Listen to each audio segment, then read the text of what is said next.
السلام عليكم ورحمة الله وبركاته.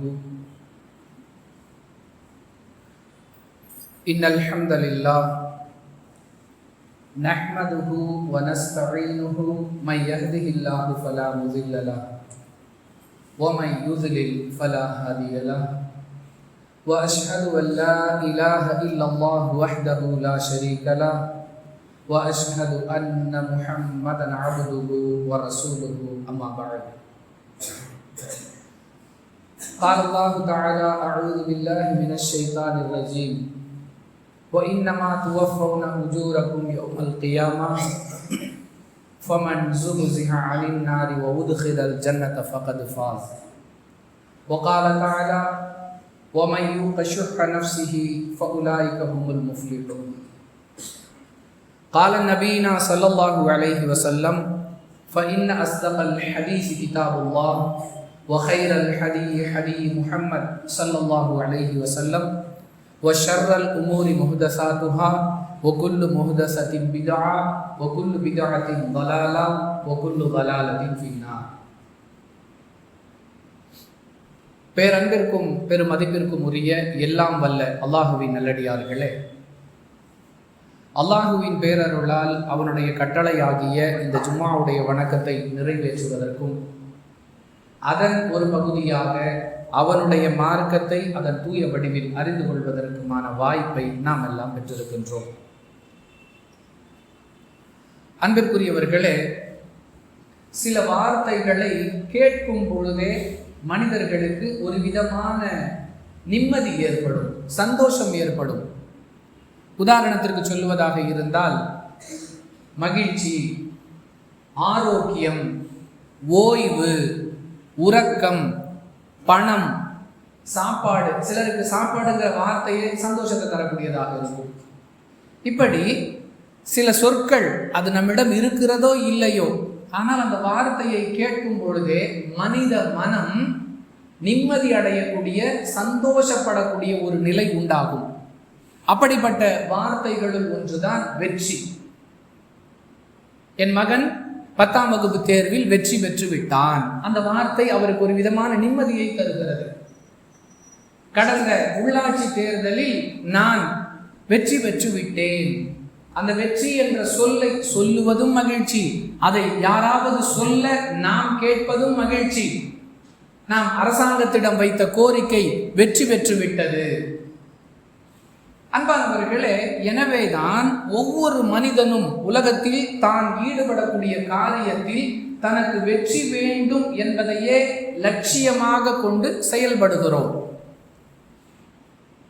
படித்தவர், பாமரர், ஏழை, பணக்காரர், நகரவாசி, கிராமவாசி, ஆண், பெண், ஆலிம், பொதுமக்கள் எல்லோருமே நாம் ஈடுபடக்கூடிய அந்த செயல் நமக்கு வெற்றிகரமானதாக ஆக வேண்டும். இதைத்தான் எல்லோருமே இலக்காக, லட்சியமாக கொண்டு செயல்படுகிறோம். அன்பானவர்களே, இது உலகத்தில் நாம் அடையக்கூடிய வெற்றி. மரணத்திற்கு பிறகு நீண்ட நெடிய ஒரு வாழ்க்கை இருக்கிறது. அந்த வெற்றியை பற்றி குர்ஆனும் ஹதீஸும் சொல்லக்கூடிய தகவல்கள் என்னென்ன? அந்த வெற்றிக்கு இஸ்லாத்தில் எந்த அளவிற்கு முக்கியத்துவம் கொடுக்கப்பட்டிருக்கிறது? மறுமை வெற்றி என்பது நிச்சயம் கிடைக்குமா? மறுமை வெற்றிக்காகத்தான் பாடுபட வேண்டும் என்றால் உலக வெற்றி தேவையில்லையா? ஒருவர் மறுமை வெற்றிக்காக எந்தெந்த வழிகளில் முயற்சி செய்ய வேண்டும்? இந்த கேள்விகளுக்குரிய பதிலைத்தான் இன்ஷா அல்லாஹ் வெற்றி நிச்சயம் என்ற தலைப்பின் கீழ் இன்றைய ஜும்மாவுடைய சிந்தனையாக சுருக்கமாக நாம் சில செய்திகளை அறிந்து கொள்ள இருக்கிறோம். அன்பானவர்களே, முதலில் மறுமை வெற்றி என்றால் என்ன? இதை தெரிந்து கொண்டால்தான் அதனுடைய முக்கியத்துவத்தை, அதை அடைந்து கொள்வதற்கான வழிகளை நாம் ஈடுபாட்டோடு அறிந்து கொள்வோம். முதலில் நாம் விளங்க வேண்டியது என்ன? மறுமை வெற்றி என்றால் என்ன? ஒரு மனிதர் உலகத்தில் வாழ்ந்த அந்த வாழ்க்கையை அர்த்தமுள்ளதாக ஆக்கி கொண்டார் என்பதற்கான அடையாளமே அவருக்கு மறுமையில் கிடைக்கக்கூடிய வெற்றி தான். அது என்ன? அவர் சொர்க்கத்திற்கு தகுதியானவராக ஆகிவிடுவார். இதுதான் மறுமை வெற்றி. திருக்குரானிலும் ஹதீஸிலும் எங்கெல்லாம் மறுமை வெற்றியை பற்றி பேசப்படுகிறதோ, வெற்றி பெற்று விட்டார், வெற்றி பெற்று விடுவார், வெற்றி பெற்றோர், வெற்றியாளர்கள், ஹுமுல் முஃப்லிஹூன் லஅல்லகும் துஃப்லிஹூன் உலாயிக ஹுமுல் ஃபாயிசூன், இந்த வார்த்தைகளை அல்லாஹ்வும் அவனுடைய தூதரும் எங்கெல்லாம் பயன்படுத்துகிறார்களோ அவை அனைத்தும் ஒரு மனிதன் மறுமையில் அடையக்கூடிய வெற்றியை பற்றி குறிக்கிறது. அதாவது அந்த மனிதர் சொர்க்கத்திற்கு தகுதியானவராக ஆகிவிடுவது, இதுதான் மறுமை வெற்றி. அன்பானவர்களே, எந்த அளவிற்கு இஸ்லாத்தில் இது வலியுறுத்தப்பட்டிருக்கிறது, திரும்ப திரும்ப திரும்ப திரும்ப சொல்லப்பட்டு கொண்டே இருக்கிறது. அந்த அளவிற்கு இது முக்கியமான ஒன்று. இன்னும் தெளிவாக சொல்வதாக இருந்தால், உலகத்தில் நாம் அடையக்கூடிய வெற்றிகள் எல்லாம் தற்காலிகமானவை. ஒருவர் தமிழகத்தின் முதலமைச்சராக இருக்கிறார்.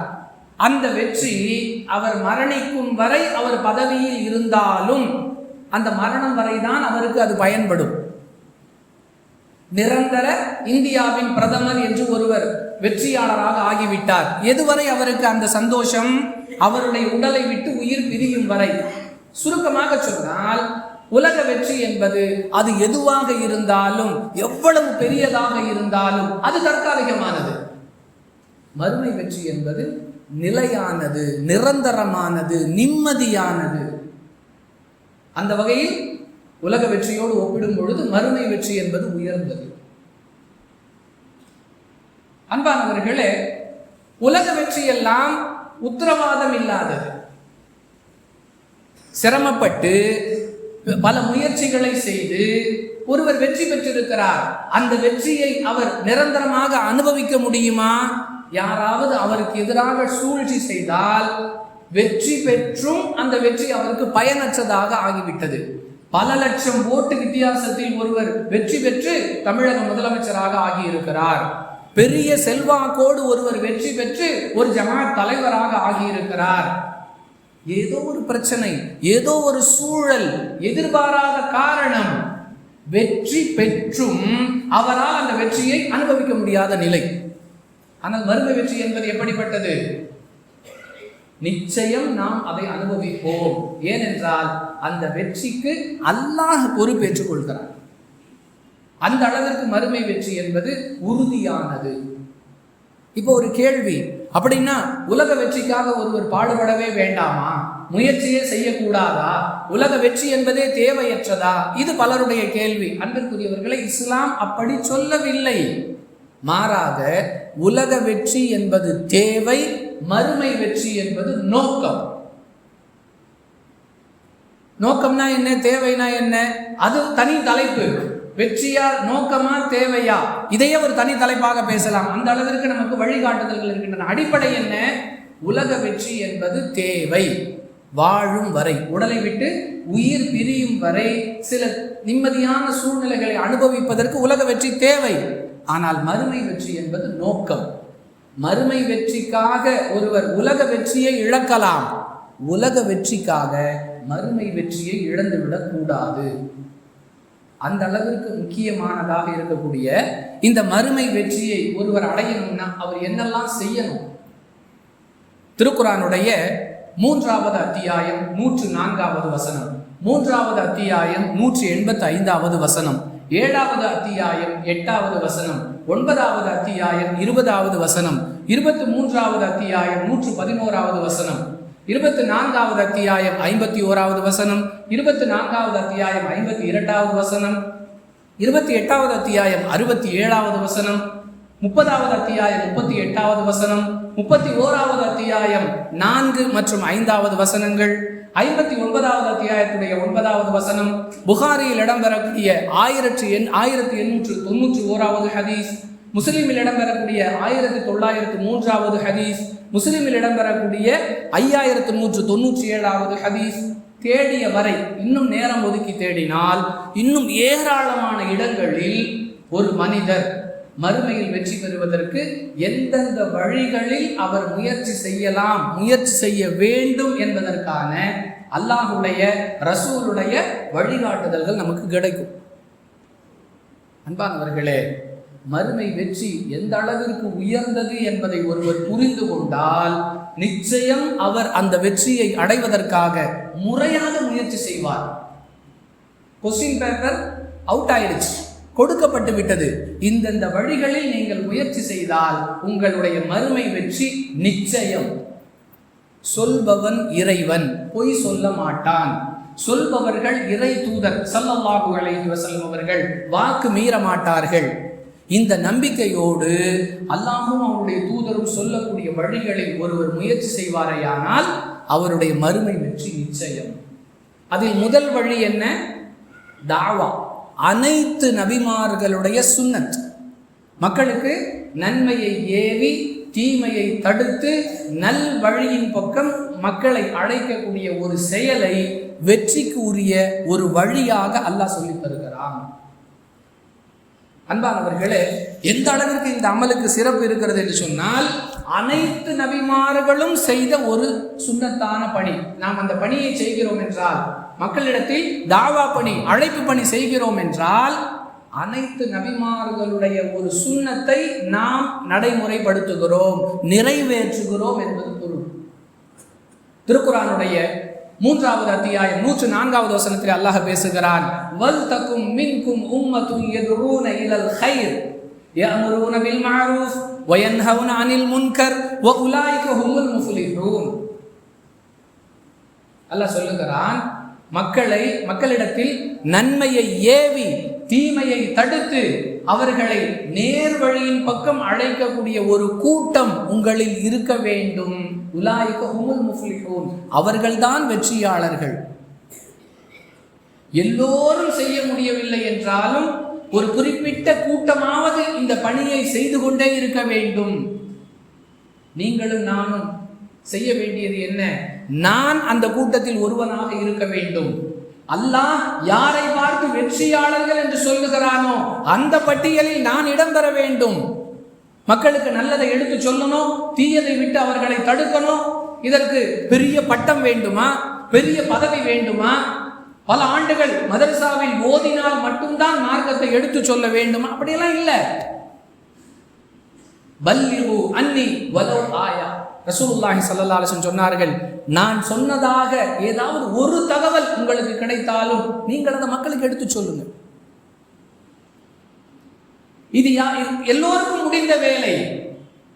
ஒருவர் இடது கையில் சாப்பிட்டுக் கொண்டிருக்கிறார், நாம் அதை கவனித்து விட்டோம், பாய் வலது கையால சாப்பிடுங்க. இதுவும் ஒரு தாவா. தொழுகைக்கு பாங்கு சொல்லப்பட்டு விட்டது, ஜமாத் ஆரம்பமாக போகிறது, பள்ளிவாசலுடைய எதிர் திசையில் ஒருவர் சென்று கொண்டிருக்கிறார், பை வக்துக்கு டைம் ஆயிருச்சு, தொழுதுட்டு போயிடலாமே. நாம் சொல்வதை அவர்கள் கேட்கிறார்களோ இல்லையோ, ஆனாலும் நமக்கு கூலி. வாக்களிப்பவன் அல்லாஹ். எத்தி வைக்கிறது மட்டும்தானே நம்முடைய வேலை. இன்னக லா தஹ்தி மன் அஹ்பப்த வலாக்கின் அல்லாஹ் யஹ்தி மன் யஷா. சொல்றது மட்டும்தான் உங்க வேலை, சொன்னதுக்கு அல்லாஹ்விடத்துல கூலி. இதை செய்வதில் நமக்கு என்ன சிரமம்? நம்ம சொல்லி பார்த்துட்டோம் பாய், யாருமே கேட்க மாட்டேங்கிறாங்க, அதனால நாங்க சொல்றதையே விட்டுட்டோம். இது அறிவாளிகளுடைய பண்பு அல்ல. சொல்லிக்கொண்டே இருப்போம், சாகும் வரை சொல்லிக்கொண்டே இருப்போம். அதுதான் அனைத்து நபிமார்களுடைய சுன்னத். இந்த பணியை செய்பவர்களை அல்லாஹ் சொல்லுகிறான் வெற்றியாளர்கள். இந்த சொல்லப்படக்கூடிய ஒவ்வொன்றுமே ஒவ்வொரு வாரம் தனித்தனி தலைப்பாக பேசக்கூடிய அம்சங்கள். சுருக்கமாக இருக்கிற நேரத்தில் இந்த செய்திகள் சொல்லப்படுகின்றன. 14 விஷயங்கள் உங்களுக்கு சொல்லப்பட இருக்கின்றன. வெற்றிக்கான, மறுமை வெற்றிக்கான வழிகள். ஒவ்வொன்றுமே ஒவ்வொரு ஜும்மாவுக்குரிய நேரம் அளவிற்கு செய்திகள். ஆனால் தொகுப்பாக சுருக்கமாக இன்ஷா அல்லாஹ். 2வது அம்சமாக அல்லாஹ் சொல்லுவது, நரகத்திலிருந்து பாதுகாப்பு பெற்று சொர்க்கத்திற்கு உரியவராக யார் ஆகி விடுகிறாரோ அவர் வெற்றியாளர், வெற்றி பெற்றவர். وَإِنَّمَا تُوَفَّوْنَ أُجُورَكُمْ يَوْمَ الْقِيَامَةِ فَمَنْ زُحْزِحَ عَنِ النَّارِ وَأُدْخِلَ الْجَنَّةَ فَقَدْ فَازَ. கியாமத் நாளில் உங்களுடைய கூலிகள் முழுமையாக கொடுக்கப்படும். நீங்க உலகத்தில் எதை செய்தீர்களோ நன்மையாக இருக்குமேயானால் அதற்குரிய கூலி உங்களுக்கு முழுமையாக கொடுக்கப்படும். தீமை செய்திருப்பீர்களேயானால் அதற்குரிய கூலி முழுமையாக கொடுக்கப்படும். உங்கள் செயல் நல்லதாக இருக்குமேயானால் ஃபமன் ஸுஹ்ஸிஹ அனின் நாரி வ உத்கிலல் ஜன்னத ஃபகத் ஃபாஸ்.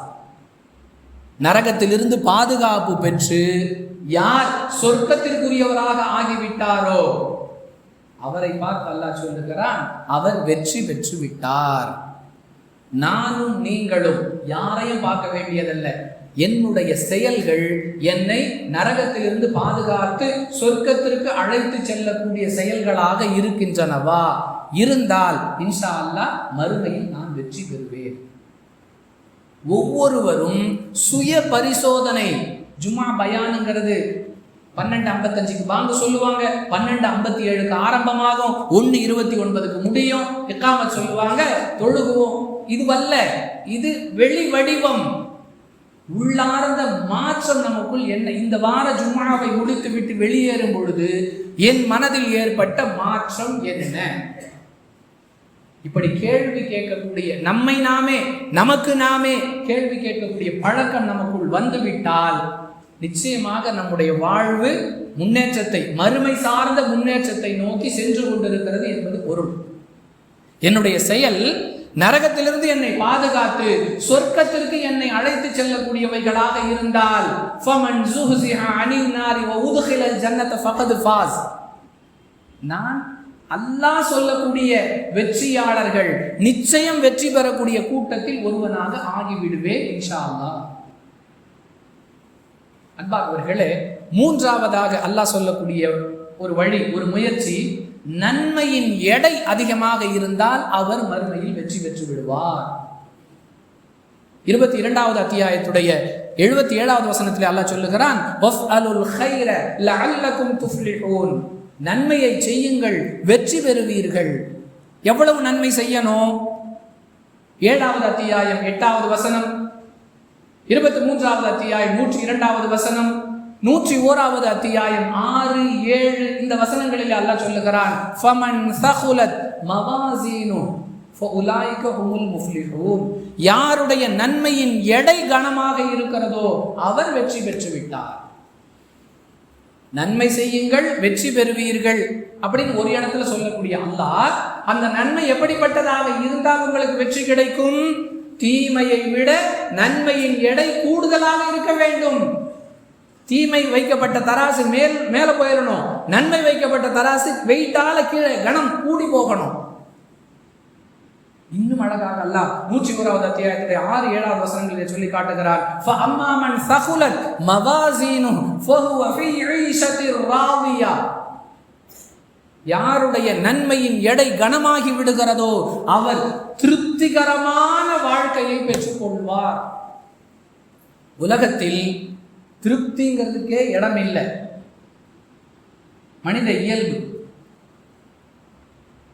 சைக்கிள்ல போறதுக்கே வழி இல்லை, நடந்து சென்று கொண்டிருக்கிறார். அவர் ஆசைப்படுகிறார், ஒரு சைக்கிள் கிடைச்சா நல்லா இருக்குமே.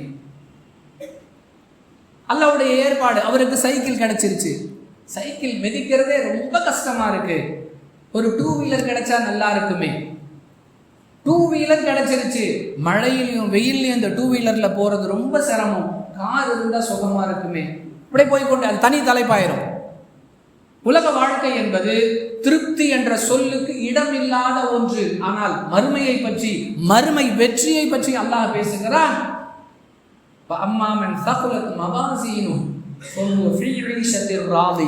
யாருடைய நன்மையின் எடை அதிகமாக இருக்குமோ அவர் திருப்திகரமான, வெற்றிகரமான ஒரு வாழ்க்கையை பெற்றுக் கொள்வார்.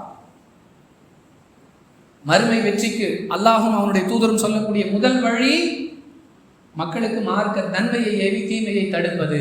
2வது, நம்முடைய செயல்களை நரகத்திலிருந்து பாதுகாத்து சொர்க்கத்திற்குரியவர்களாக நம்மை ஆக்கிக் கொள்வதற்கு உதவி செய்யும் வகையில் அமைத்துக் கொள்வது. 3வது, நன்மையின் அளவை அதிகப்படுத்திக் கொள்வது. 4வதாக அன்பிற்குரியவர்களே, நம்மால் இயன்ற வரை இந்த மார்க்கத்திற்காக போராடுவது, பாடுபடுவது, சிரமங்களை சுமப்பது, இது நம்மை மறுமையில் வெற்றியாளராக ஆக்கும். மார்க்கத்துக்காக நான் என்ன கஷ்டப்பட்டிருக்கிறேன்? நான் தொழுகிறது, நான் நோன்பு நோற்பது, நான் ஜகாத்து கொடுப்பது, நான் ஹஜ் செய்வதெல்லாம் எனக்காக, அல்லாஹ்வுடைய தீனை உலகில் நிலை பெற செய்வதற்காக. ஏதாவது சிரமம் எடுத்திருக்கிறேனா? பெரும்பாலானவர்களுடைய பதில் இல்லை என்பதுதான். அல்லதீன ஆமனு வஹாஜரு வஜாஹது ஃபீ சபீலில்லாஹி பிஅம்வாலிஹிம் வஅன்ஃபுஸிஹிம் அஅலமு தரஜதன் இன்தல்லாஹ் வஉலாயிக ஹுமுல் ஃபாயிஸூன். அல்லாஹ் சொல்லி காட்டுகிறார். 9வது அத்தியாயம் 20வது வசனம், 9வது அத்தியாயம் 88வது வசனம். நம்பிக்கை கொண்டு ஹிஜ்ரத் செய்து, நமக்கு ஹிஜ்ரத் செய்ய வேண்டிய தேவை வாய்ப்பு இல்லை. வஜாஹது பி அம்வாலிஹிம் வ அன்ஃபுஸிஹிம், உயிராலும் பொருளாலும் அல்லாஹ்வுடைய மார்க்கத்திற்காக போராடி அஅலமு தரஜதன் இன்தல்லாஹ், யார் அப்படி செய்கிறார்களோ அவர்களுக்கு அல்லாஹ்விடத்தில் உயர்ந்த தர்ஜா, உயர்ந்த பதவி இருக்கிறது. உலாயிக ஹுமுல் ஃபாயிஸூன், அவர்கள் தான் வெற்றி பெற்றவர்கள். ஒரு துண்டு பிரசுரம் கொடுக்கணும்னு சொன்னா இல்லை ஜி நமக்கு டைம் இல்லை. ஏன் இல்லை, நம்மளையும் வஹாபின்னு முத்திர குத்திடுவாங்க. நீங்க சொல்ற அந்த முஹல்லாவுக்கு போகலாம், அங்கேதான் நம்ம மாமியார் வீடு இருக்கு, அங்கே நம்மளை சல்பின்னு சொல்லிடுவாங்க. இங்கே போகலாமே, இல்லை இங்கெல்லாம் நம்ம ஃப்ரெண்ட்ஸ் இருக்கிற ஏரியா, அவங்கெல்லாம் கேலி பண்ணுவாங்க. அல்லாஹ்வுடைய மார்க்கத்திற்காக ஒரு சிறு கேலி கிண்டலை கூட சுமப்பதற்கு நாம் தயாரில்லை. அல்லாஹ் சொல்லுகிறார், பி அம்வாலிஹிம் வ அன்ஃபுஸிஹிம் அஅலமு தரஜதன் இன்தல்லாஹ். அல்லாஹ்விடத்தில் உங்களுக்கு உயர்ந்த தர்ஜா வேணும்னா அல்லாஹ்வுடைய மார்க்கத்துக்காக போராடணும். அப்படி போராடினால் உலாயிக ஹுமுல் ஃபாயிஸூன், நீங்கள் தான் வெற்றியாளர்கள். அன்பானவர்களே, அடுத்து அல்லாஹ் சொல்லி காட்டுகிறான், மனிதன் மறுமையில் வெற்றி பெறுவதற்குரிய வழிகளை 5வது அம்சமாக நம்ம குர்ஆன்ல பார்க்கும் பொழுது பொறுமை, சகிப்புத்தன்மை. மெஜாரிட்டி ஆஃப் த பீப்புள் இல்லாத ஒரு விஷயம் என்ன தெரியுமா? பொறுமை. தண்ணீர் பஞ்சம், உணவு பஞ்சம் மாதிரி பெரும்பாலான மக்களிடம் பொறுமை பஞ்சம். அது எந்த அளவுக்கு மனிதனை பாதிக்கிறது? தமிழ்ல சொல்லுவாங்க, பதறாத காரியம் சிதறாது, பொறுத்தவன் பூமி ஆழ்வான். புரியறதுக்காக, பொறுமையா இருக்கிறவங்களாம் பூமிக்கு ஆட்சியாளராக ஆக முடியாது. ஒரு பாடம் அல்லாஹ் சொல்லி காட்டுகிறார், இன்னி ஜஸைதுமுல் யௌம பிமா ஸபரு வ அன்னஹும் ஹுமுல் ஃபாயிஸூன். அவர்கள் உலகில் வாழ்ந்த காலத்தில் சகிப்புத்தன்மையோடு இருந்தால் நான் அவர்களுக்கு பரிசளிப்பேன். என்ன பரிசு தெரியுமா? உலாயிக ஹுமுல் ஃபாயிஸூன், அவர்கள் மறுமையில் வெற்றி பெற்றவர்களாக ஆகிவிடுவார்கள். மறுமை வெற்றிங்கிற பரிசை நான் அவர்களுக்கு கொடுப்பேன். எதற்காக? பிமா சபரு, அவர்கள் உலகத்தில் பொறுமையாளர்களாக இருந்த காரணத்தால் என்று 23வது அத்தியாயத்துடைய 111வது வசனத்திலே அல்லாஹ் சொல்லி காட்டுகிறார். அன்பானவர்களே, யோசித்து பாருங்கள், நம்முடைய செயல்பாடுகள் எப்படி இருக்கின்றன. மறுமையில் அல்லாஹ் தரக்கூடிய அந்த வெற்றிக்கு தகுதியானவர்களாக நாம் இருக்கிறோமா? அதற்கான முயற்சி, அதற்கான பயிற்சி நம்ம இடத்துல இருக்கிறதா? இன்னும் அல்லாஹ் சொல்லி காட்டுகிறார், அன்பானவர்களே, திருந்திக் கொள்பவர்கள், தங்களுடைய செயல்கள் தவறு, நாம் செய்யக்கூடிய இந்த செயல் தவறு என்பதை உணர்ந்து யார் அதிலிருந்து திருந்தி அல்லாஹ்விடத்தில் தௌபா செய்கிறார்களோ அவர்களை பற்றி 28வது அத்தியாயத்துடைய 67வது வசனத்தில் பேசுகிறான்.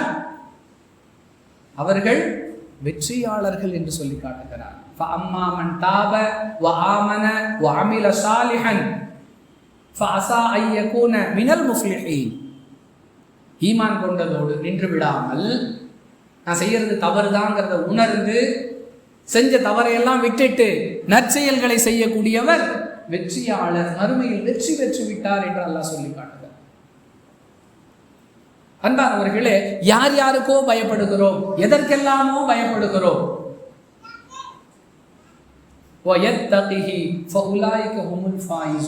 யார் என்னை அஞ்சுகிறார்களோ அவர்கள் மறுமையில் வெற்றி பெற்று விட்டார்கள் என்று அல்லாஹ் திருக்குர்ஆனுடைய 24வது அத்தியாயம் 52வது வசனத்திலே சொல்லி காட்டுகிறார்.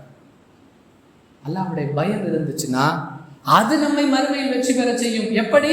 யாருடைய உள்ளத்தில் அல்லாஹ்வுடைய பயம் இருக்கிறதோ அவர் நன்மையை செய்வார், தீமையை விட்டு விலகுவார், அல்லாஹ்வுக்கு கட்டுப்படுவார். இது அவர் மறுமையில் வெற்றி பெறுவதற்கு காரணமாக அமையும். இதற்கெல்லாம் அடிப்படை காரணம் இறை அச்சம், அல்லாஹ்வுடைய பயம் என்று அல்லாஹ் சொல்லி காட்டுகிறார். அன்பானவர்களே, திரும்ப திரும்ப திரும்ப நம்முடைய மனதிற்கு நாமே பாடம் நடத்த வேண்டும். யார் யாருக்கும் அறிவுரை சொல்வதற்கு நாம் தயாராக இருக்கிறோம். ஆனால் என்னுடைய இறைவன் எனக்கு சொன்ன அறிவுரையை நான் எந்த அளவிற்கு கேட்டிருக்கிறேன், கட்டுப்படுகிறேன், என்னுடைய மறுமை வெற்றிக்கு என்னுடைய இறைவன் சொல்லக்கூடிய வழிமுறைகளை நான் எந்த அளவிற்கு கவனத்தில் வைத்திருக்கிறேன், இதையெல்லாம் யோசிக்க ஆரம்பித்தோம் என்று சொன்னால் அன்பானவர்களே, நிச்சயமாக என்னுடைய மறுமை சிறப்பானதாக இருக்கும். தொழுகை அடிப்படை கடமை. பல சந்தர்ப்பங்களை இது பற்றி அதிகமான பயான்களை கேட்டிருப்போம். தொழுகையுடைய முக்கியத்துவம், தொழுகையுடைய சிறப்பு, அதை பற்றி எல்லாம். அதுல அல்லாஹ் மறுமை வெற்றியை ஒளித்து வைத்திருக்கிறான் என்பதற்கு திருக்குர்ஆன் ஆதாரமாக இருக்கிறது. 31வது அத்தியாயத்துடைய 4-5 வசனங்களில் அல்லாஹ் பேசுகிறான். அல்லதீன யுகீமூன ஸலாத்த வ யூதுஸ் ஸகாத்த. நமக்கு தான் தெரியுமே, தொழுகை தெரியும், ஜக்காத்து தெரியுமே. ஒபில் ஆகிரத்தி ஹும் யூகினூன். மறுமையையும் நம்பக்கூடியவர்களாக இருந்து ஒருவர் தன்னுடைய வாழ்வை அமைத்துக் கொண்டால் உலாயிக அலா ஹுதம் மிர் ரப்பிஹிம், அவர்கள்தான் அல்லாஹ்விடமிருந்து கிடைத்த நேர் வழியில் இருப்பவர்கள். உலாயிக ஹுமுல் முஃப்லிஹூன், அவர்கள்தான் வெற்றியாளர்கள். யாருக்கு நேர் வழி கிடைத்து விட்டதோ அவர்கள் தான் வெற்றியாளர்கள். அதை தனித்தனியாக சொல்லி அவர்களை அல்லாஹ் கண்ணியப்படுத்துகிறான். அவர்களிடமிருந்து அல்லாஹ் எதிர்பார்க்கக்கூடிய தரம் என்ன? யுகீமூன ஸலா வ யூதூன ஸகாத் வ பில் ஆகிரத்தி ஹும் யூகினூன். மறுமையை உறுதியாக நம்பி சடங்காக நம்பக்கூடாது. எவ்வளவு அழகாக அல்லாஹ் பேசுகிறார். மறுமையை நம்புவது என்பது வேறு, உறுதியாக நம்புவது என்பது வேறு. அல்லாஹ் எதிர்பார்ப்பது வெறும் நம்பிக்கை அல்ல, உறுதியாக நம்புதல் என்பதை சொல்லி காட்டுகிறார். அன்பானவர்களே, 24வது அத்தியாயத்துடைய 51வது வசனத்தில் அல்லாஹ் பேசுகிறார், வஹியை மட்டும் நம்பணும். பெரும்பாலான முஸ்லிம்களிடத்துல இந்த கோளாறு இருக்கிறது. எந்த அளவுக்குன்னு சொன்னா, தங்களை தௌஹீதுவாதிகள் அடையாளப்படுத்துறாங்களே அவர்களிடத்துல கூட இந்த கோளாறு இருக்கிறது. நாங்களும் தௌஹீதுவாதி தான், நாங்க அந்த காலத்துல இருந்தே தௌஹீதுவாதி. சொல்லுவ தௌஹீத் என்பது வார்த்தை அல்ல, வாழ்க்கை. எந்த அளவுக்கு அல்லாஹ் சொல்லி காட்டுகிறான், வகான கௌலல் முஃமினீன், முஃமின்களுடைய சொல் எப்படி இருக்க வேண்டும் என்று சொன்னால், அல்லாஹ் சொன்னதையும் அவனுடைய தூதர் சொன்னதையும் அடிப்படையாக வைத்து தீர்ப்பு வழங்கப்பட்டால் சமியனா வஅதானா, செவியேற்றோம், கட்டுப்பட்டோம். உலாயிக ஹுமுல் முஃப்லிஹூன், இந்த வார்த்தை யாரிடமிருந்து வருகிறதோ அவர்கள் வெற்றியாளர்கள். பல பிரச்சனை, நான் சொல்றது சரி, அவர் சொல்றது சரி, கருத்து யுத்தம். முடிவாக குர்ஆனில் இப்படித்தான் சொல்லப்பட்டிருக்கிறது, ஹதீஸில் இப்படித்தான் சொல்லப்பட்டிருக்கிறது என்று குர்ஆனையும் ஹதீஸையும் முன்னிறுத்தி ஒரு தீர்ப்பு வழங்கப்பட்டால் சரண்டர். அவர்களுக்கு அல்லாஹ் கொடுக்கக்கூடிய சர்டிபிகேட் வெற்றியாளர்கள். அன்பானவர்களே, அப்படியே கொஞ்சம் அசை போட்டு பார்ப்போமே. காலை எழுந்ததிலிருந்து இரவு படுக்கைக்கு செல்லும் வரை என்னுடைய செயல்களை நான் இப்படி அமைத்திருக்கிறேனா? அல்லாஹ் ரசூல் எதை வெற்றிக்கு வழி என்று சொன்னார்களோ அப்படி அமைத்திருக்கிறேனா? பெரும்பாலானவர்களுடைய பதில் இல்லை என்றுதானே வரும். 30வது அத்தியாயம் 38வது வசனத்தில் அல்லாஹ் பேசுகிறான், உள தூய்மை. எதை செய்தாலும் அல்லாஹ்வுடைய திருப்தி ஒன்றை மட்டுமே நோக்கமாக கொண்டு செய்பவர்கள் மறுமையில் வெற்றி பெற்று விட்டார்கள். ஆத்திகள் குர்பா ஹக்கஹு வல் மிஸ்கீன வபன சபீல், அல்லாஹ் சொல்லி காட்டுகிறான். உறவினர்களுக்கு, ஏழைகளுக்கு, வழிபோக்கர்களுக்கு அவர்களுக்குரிய ஹக்கை, அவர்களுடைய உரிமையை நீங்க கொடுக்கணும். எதுக்காக? யுரீதுன வஜ்ஹல்லாஹ், அல்லாஹ்வுடைய திருப்திக்காக, மக்கள் பாராட்டணுங்கிறதுக்காக அல்ல. உலாயிக ஹுமுல் முஃப்லிஹூன், யார் அப்படி செய்கிறார்களோ, அல்லாஹ்வுடைய திருப்திக்காக யார் நல்லவற்றை செய்கிறார்களோ அவர்கள் வெற்றியாளர்கள் என்று அல்லாஹ் சொல்லுகிறார். விளம்பர நோக்கம் இல்லாமல் 59வது அத்தியாயத்துடைய 9வது வசனத்தில் அல்லாஹ் பேசுகிறான், வமை யுகஷுஹ நஃப்ஸிஹி ஃபஉலாயிக ஹுமுல் முஃப்லிஹூன், யார் கஞ்சத்தனத்திலிருந்து விடுபட்டு விட்டார்களோ அவர்கள் வெற்றி பெற்று விட்டார்கள். பயம் இருக்கிறதெல்லாம் கொடுக்கணும்னு ஆசை, கொடுத்துட்டா நான் எங்க நடுத்தெருவுக்கு வந்துருவேனோ, இந்த பயம் பெரும்பாலான மனிதர்களை, பெரும்பாலான பணக்காரர்களை கஞ்சத்தனம் உள்ளவர்களாக ஆக்கி இருக்கிறது என்பதை பார்க்கிறோம். கடையில வேலை செய்யக்கூடிய தொழிலாளி இடத்துல இருக்கிற இரக்கம் அவனை போன்று பல மடங்கு செல்வம் வைத்திருக்கக்கூடிய முதலாளி இடத்துல இல்லை. காரணம் கஞ்சத்தனம். அஷ்ஷைத்தானு யஇதுகுமுல் ஃபக்ர, ஷைத்தான் உங்களை வறுமையை கொண்டு அச்சுறுத்துகிறான். குர்ஆன் பேசுகிறது. இருக்கிறதெல்லாம் கொடுத்தா நான் அடுத்தருக்கு வந்துருவேன், அதனால நான் கஞ்சனாவே இருந்துட்டு போறேன். ஆனால் கஞ்சத்தனத்திலிருந்து நீங்க விடுபட்டுட்டீங்கன்னா நீங்க வெற்றியாளர்கள். அன்பானவர்களே, மறுமை வெற்றிக்கு மார்க்கம் சொல்லக்கூடிய திருக்குர்ஆன் வசனங்களை அடிப்படையாக கொண்ட வெற்றிகளுக்கான வழிகள் என்னென்ன என்பதை முதல் உரையிலே பார்த்தோம். ரசூலுல்லாஹி ஸல்லல்லாஹு அலைஹி வஸல்லம் சொல்லக்கூடிய சுருக்கமான சில வழிகாட்டுதல்களை இன்ஷா அல்லாஹ் இரண்டாவது உரையிலே பார்ப்போம். வாஹிரு தஅவானா அனில் ஹம்துலில்லாஹி ரப்பில் ஆலமீன். அன்பிற்குரிய சகோதர சகோதரிகளே, யாருக்கெல்லாம் மறுமையில் வெற்றி பெற வேண்டும் என்ற ஆசை, எதிர்பார்ப்பு இருக்கிறதோ அவர்கள் கவனத்தில் கொண்டு கடைபிடிக்க வேண்டிய சில வழிகாட்டுதல்களை திருக்குர்ஆனுடைய வசனங்களை ஆதாரமாக கொண்டு நாம் முதல் உரையிலே பார்த்தோம். அதன் தொடர்ச்சியாக ரசூலுல்லாஹி ஸல்லல்லாஹு அலைஹி வஸல்லம் அவர்கள் சொல்லக்கூடிய சில வழிமுறைகள், உதாரணத்திற்கு புகாரியில் இடம்பெறக்கூடிய 1891வது ஹதீஸ். அன்பானவர்களே, கடமையான வணக்கங்களை குறைந்தபட்சம் ஒரு மனிதர் கடமையான வணக்கங்களை சரிவர செய்தால் அது அவருடைய மறுமை வெற்றிக்கு போதுமானது என்று அல்லாஹ்வுடைய தூதர் ஸல்லல்லாஹு அலைஹி வஸல்லம் சொல்லுகிறார்கள். தல்ஹா இப்னு உபைதுல்லா ரலியல்லாஹு அன்ஹு சொல்றாங்க, நாங்க ரசூலுல்லாஹி ஸல்லல்லாஹு அலைஹி வஸல்லம் அவர்களோட இருந்தோம். பரட்டை தலையோடு ஒரு கிராமவாசி அங்கிருந்து வேகமாக வந்தார். அல்லாஹ்வுடைய தூதரே, அல்லாஹ் என் மீது எதையெல்லாம் கடமையாக்கி இருக்கிறான் சொல்லுங்க. ரசூலுல்லாஹி ஸல்லல்லாஹு அலைஹி வஸல்லம் சொன்னார்கள், 5 வேளை தொழுகையை அல்லாஹ் கடமையாக்கி இருக்கிறான். ஜகாத் கொடுப்பதை அல்லாஹ் கடமையாக்கி இருக்கிறான். அந்த அறிவிப்பாளர் சொல்றாங்க, தல்ஹா இப்னு உபைதுல்லா ரலியல்லாஹு அன்ஹு சொல்றாங்க, இப்படியாக மார்க்கத்தில் உள்ள கடமையானவற்றை அல்லாஹ்வுடைய தூதர் அந்த மனிதருக்கு விளக்கி சொன்னார்கள். அதை கேட்டுவிட்டு அந்த மனிதர் சொன்னார், உங்களை சத்தியத்தை கொடுத்து அனுப்பி அதன் மூலம் உங்களை கண்ணியப்படுத்திய அந்த அல்லாஹுவின் மீது ஆணையாக. எப்படி பேசுறாங்க பாருங்க மக்கள். சத்தியத்தை கொடுத்து அனுப்பி அதன் மூலம் உங்களை எந்த இறைவன் கண்ணியப்படுத்தினானோ அந்த இறைவன் மீது ஆணையாக, யார ரசூலல்லாஹ், கடமையான அமலை தவிர வேறு எதையும் நான் செய்ய மாட்டேன், கடமையான அமலில் எந்த குறையும் வைக்க மாட்டேன் அப்படின்னு சொல்லிட்டு போயிட்டார். வார்த்தை பயன்பாடு, கடமையான அமல்களில் நான் அதை தவிர, கடமையான அமலை தவிர வேறு எதையும் செய்ய மாட்டேன். அதே நேரத்தில் கடமையான அமலில் நான் எந்த குறையும் வைக்க மாட்டேன் அப்படின்னு போயிட்டார். ரசூலுல்லாஹி ஸல்லல்லாஹு அலைஹி வஸல்லம் சொன்னார்கள், இவர் சொன்னதில் இவர் உண்மையாளராக இருந்தால் இவர் சொர்க்கம் செல்வதற்கு இவை போதுமானவை, இவர் மறுமையில் வெற்றி பெறுவதற்கு இது போதும்னு சொல்லிட்டாங்க. என்னுடைய கடமையான அமல்கள் சரியாக இருக்கிறதா? ஒவ்வொருவரும் யோசிக்கணும். அடுத்து அல்லாஹ்வுடைய தூதர் சொல்றாங்க, முஸ்லிமில் இடம்பெறக்கூடிய 1903வது ஹதீஸ், ஒரு மனிதருக்கு அல்லாஹ் ஈமானுடைய பாக்கியத்தையும் கொடுத்து அன்றாட வாழ்க்கையை நல்ல விதமாக நடத்துவதற்கு தேவையான அடிப்படை வசதிகளையும் கொடுத்திருக்க, அதை அவர் பொருந்திக் கொள்வாரையானால் அவர் வாழ்வில் வெற்றி பெற்று விட்டார். ஒருத்தர் தேர்வோமா? ஒரே ஒரு நபர் தேர்வோமா? இந்த விஷயத்துல அல்லாஹ் கொடுத்திருக்கிறான், இல்லைன்னு சொல்லல, இருந்தாலும் இன்னும் கொடுத்திருந்தா நல்லா இருக்கும். முடிஞ்சு கொடுத்திருக்கிறான் தான், இந்த தான் வந்தாலே ஒழிந்து விட்டது. ஈமானும் கிடைச்சிருக்கு, போதுமான அளவுக்கு பசியை போக்கிக் கொள்ள, மானத்தை மறைக்க, வாழ்க்கையை நடத்த அடிப்படை விஷயங்களை அல்லாஹ் வழங்கி இருக்கிறான். இதை பொருந்திக்கிட்டோம்னா நாம் வெற்றி பெற்றவர்களுடைய கூட்டத்தில் வந்துடுவோம். அடுத்து அல்லாஹ்வுடைய தூதர் சொன்னாங்க, முஸ்லிமில் இடம்பெறக்கூடிய 5197வது செய்தியில பார்க்கிறோம், தனித்து விடப்பட்டவர்கள் வெற்றி பெற்று விட்டார்கள். ஒன்றும் புரியல சஹாபாக்களுக்கு. தனித்து விடப்பட்டவர்கள் வெற்றி பெற்றுட்டாங்க அப்படின்னா என்ன? யார சொல்லலாம்? தனித்து விடப்பட்டவர்கள்னா யார்?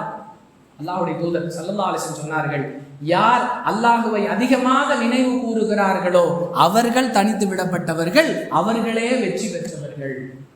இப்படித்தான்பா மார்க்கத்துல சொல்லப்பட்டிருக்கு, இப்படித்தான்பா குர்ஆன்ல சொல்லப்பட்டிருக்கு, இப்படித்தான் ஹதீஸ்ல சொல்லப்பட்டிருக்குன்னு சொன்னா நம் உறவினர்கள் நம்மை தனித்து விட்டு விடுவார்கள், நம்முடைய நண்பர்கள் நம்மை தனித்து விட்டு விடுவார்கள், நம்முடைய ஜமாத் சகோதரர்கள் கூட அவன் இதுக்கு சரிபட்டு வரமாட்டான். ஏங்க அவன் இது ஹலாலு அது ஹராமு அது இப்படி பேசிக்கிட்டே இருப்பான்ப்பா. அவனை சொல்ல அவனை கூப்பிடாதீங்க. ஒரு டூர் போகணும் பிளான் பண்றோம், அவன் வந்தா நான் வரல. ஏங்க கரெக்டா எல்லா நேரத்திலையும் தொழுகணும்னு நிற்பான். தொந்தரவா? தொழுகணும்னு நிற்கிறது தொந்தரவா? சுருக்கமாக சொன்னால் அல்லாஹுடைய நினைவோடு யார் இருக்கிறார்களோ அதைத்தான் அல்லாஹ்வுடைய தூதர் சொல்லாங்க. அல்லாஹுவை அதிகமாக நினைக்கக்கூடிய ஆண்களும் அல்லாஹுவை அதிகமாக நினைவு கூறக்கூடிய பெண்களும் தனித்து விடப்பட்டவர்கள், அவர்கள் வெற்றி பெற்று விட்டார்கள் என்று சொன்னார்கள். அன்பானவர்களே, அல்லாஹும் அவனுடைய தூதரும் யாரையெல்லாம் வெற்றியாளர்கள் என்று சொன்னார்களோ அவர்களுடைய பட்டியலில் நானும் நீங்களும் இடம்பெற வேண்டுமானால் மேற்கூறப்பட்ட திருக்குர்ஆனுடைய வசனங்களிலும் ஹதீஸ்களிலும் என்னென்ன வழிகாட்டுதல்கள் சொல்லப்பட்டிருக்கிறதோ அவற்றை நாம் கடைபிடித்து நடக்க முயற்சி செய்வோம். மறுமையில் வெற்றி பெறுவோம். வாஹிரு தஅவானா அனில் ஹம்துலில்லாஹி ரப்பில் ஆலமீன். அஸ்ஸலாமு அலைக்கும் வரஹ்மத்துல்லாஹி வபரகாத்துஹு.